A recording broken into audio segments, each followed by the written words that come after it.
Welcome to my channel. నేను ఈరోజు మీకు ఈజీగా టేస్టీగా తక్కువ ఇంగ్రీడియంట్స్తో టేస్టీ పొంగల్ ఎలా చేయాలో చూపించబోతున్నాను. కావాల్సిన పదార్థాలు: కప్పు బియ్యం, పెసరపప్పు, పచ్చిమిర్చి, కరివేపాకు, జీలకర్ర, ఉప్పు, మిరియాలు. ఇంకా మీకు కావాలి అనుకుంటే అల్లము, కొత్తిమీర కూడా మీరు తీసుకోవచ్చు, ఆప్షనల్ అండి అది.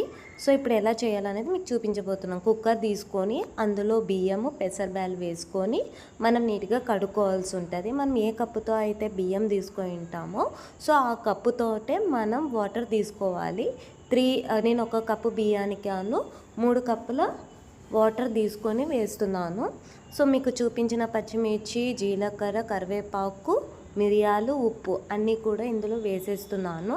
సో ఇవన్నీ వేసాక చిటికేడు పసుపు వేసుకోండి. మీకు పొంగల్ వచ్చి ఎల్లో కలర్లో కావాలనుకుంటే పసుపు వేసుకోండి, లేదు అంటే స్కిప్ చేయొచ్చు. కొంతమంది వైట్ పొంగల్ కావాలని ఇష్టపడతారు, కొంతమంది ఎల్లో పొంగల్ కావాలని ఇష్టపడతారు. సో నేను ఇవాళ ఎల్లో పొంగల్ అనేది చేస్తున్నాను. మంచి టేస్టీగా ఉండడానికి కొంచెం పసుపు వేస్తే బాగుంటుంది. సో ఇప్పుడు నేను కుక్కర్ మూత పెట్టేసి నేను స్టవ్ మీద పెడుతున్నాను.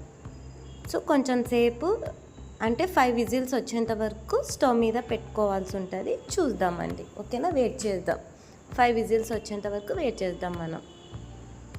ఓకే అండి, విజిల్ వచ్చేసింది. అయిపోయాక చూసారా ఎలా ఉందో పొంగల్, ఎంత మంచి టెక్స్చర్ వచ్చిందో కదా. చూస్తుంటే నాకు నోరు ఊరిపోతుందండి. సో దీనికి మనం ఇప్పుడు తిరువాత పెట్టుకుందాం. తిరువాత కావాల్సింది మనం ఒక 2 టేబుల్ స్పూన్ ఆయిల్ తీసుకుందాం. సో ఇందులో 2 టేబుల్ స్పూన్ ఆయిల్ తీసుకొని జీలకర్ర, ఆవాలు 1 స్పూన్ వేసుకుందాం. ఇది వేసుకున్న తర్వాత కరివేపాకు, ఎండుమిర్చి మీకు కావాల్సినంత వేసుకోండి. నేను తక్కువే వేస్తున్నాను. సో వేసేసి తిరువాత పెట్టుకొని తిరువాత పోపును మనం ఈ పొంగల్లో వేసేసుకుందాం. సో వేసుకున్నాం కదా. ఇప్పుడు మంచిగా కలుపుకుందాం. అన్నీ బాగా మంచిగా మిక్స్ అయ్యేలాగా కలుపుకోవాలి.